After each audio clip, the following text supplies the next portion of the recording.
Gracias, presidente. A ver, un tema importante del Fondo Mexicano del Petróleo.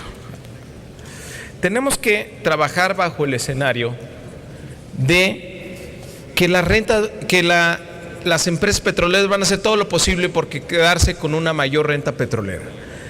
La renta petrolera va a estar en disputa entre el Estado mexicano y las empresas. Si gana más el Estado, le queda menos a las empresas. Si gana más las empresas, le queda menos al Estado mexicano. Nos dice la literatura, nos dice el premio Nobel Stiglitz, nos dice el premio Nobel que siempre van a hacer trampa. La posibilidad de trampa es real y muy grande en todos los momentos de la transacción. ¿Por qué? Porque la tentación es muy grande. Variar, hacer trampa en algunos centavos representan utilidades de millones de dólares. Entonces la posibilidad de que hagan trampa es muy grande. Menciona dos casos, dos experiencias que tuvo él como observador independiente. En 1980, el caso de Alaska. Alaska es un estado en Estados Unidos que tiene riqueza petrolera. Tenía un contrato, tenía una concesión donde la empresa petrolera le tenía que pagar el 12.5% de los ingresos brutos como regalía, menos el costo de transporte de traer el petróleo desde el círculo polar ártico, que es de donde se estaba extrayendo. ¿Qué hizo esta empresa petrolera? Pues resulta que le empezó a inflar en centavos por cada galón de petróleo, que multiplicando esos centavos por los millones de barriles resultó en miles de millones de dólares. Encontraron también otras muchas formas de hacer trampa. Por ejemplo, a ver si les suena conocido con los que nos advirtió Silva Herzog, la venta de petróleo a sus propias filiales por debajo del precio internacional, el uso de filiales para enviar el petróleo. Es decir, la compañía de transportes también era una filial y por supuesto elevaba el costo del envío. Es decir, ensamblar cada pieza del rompecabezas era muy difícil de detectar en todas las transacciones, y el gobierno tuvo que financiar una buena cantidad de investigadores, fiscales, analistas para desenmarañar esta trama, a un costo de millones de dólares, por supuesto, para el gobierno. Al final del día, descubrieron el engaño, descubrieron que estaban haciendo trampa, y además que había ocurrido a una escala masiva y se extendía a otros asentamientos de la concesión, no solo al que fue detectado en el origen. Y empresas tan reconocidas, tan famosas como BP, como ExxonMobil, como ConocoPhillips, resultaron descubiertas y el fraude ascendió a más de 6,000 millones de dólares. Otro caso, en Alabama contra ExxonMobil Corporation. Aquí el juego era muy sencillo. Las regalías que tenían que pagar no las podían deducir de los costos, y tampoco podían utilizar el gas que extraían para utilizarlo también como parte del proceso de exploración. Fíjense nada más, dos variables: deducción de regalías y el gas para usarlo en su propio proceso de extracción, para alimentar los pozos. El contrato decía claramente que no podían deducir las regalías de los impuestos por pagar y que no podían utilizar el gas que sacaban para autoconsumo.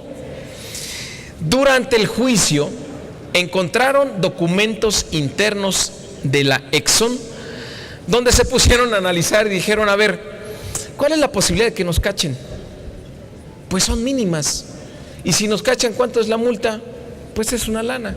¿Cuánto estamos ganando? Muchísimo más dinero. Pues entonces nos conviene. Hagamos trampa.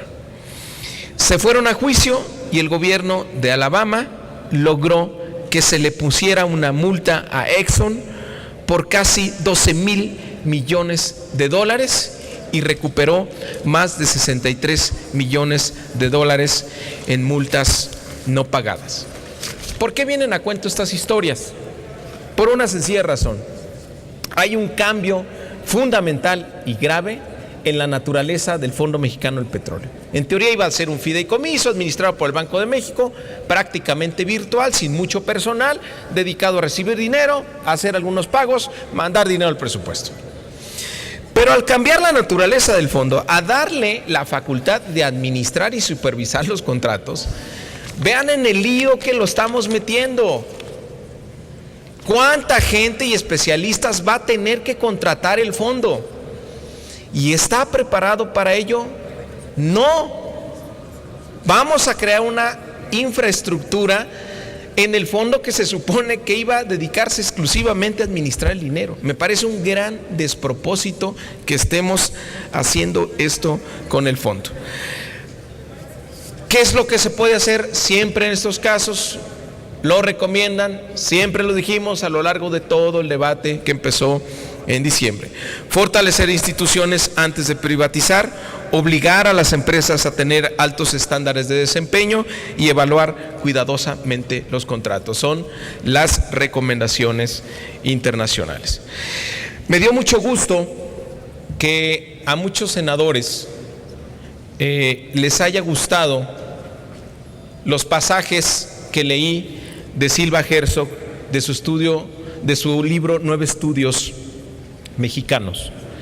Me da mucho gusto además que lo hayan escuchado con atención, porque es una lección muy clara de la historia, es una lección que nos dejan los grandes mexicanos como Narciso Bassols, como el propio Silva Herzog y Luis Cabrera, que fueron citados en sus pasajes. Qué bueno que les gustó, porque les dejé para el final lo mejor. Un párrafo que a mí me conmovió profundamente y me sacudió la conciencia. Estoy seguro que hoy todos nosotros nos los vamos a llevar en nuestra cabeza. Estoy seguro que también les va a retumbar en sus conciencias.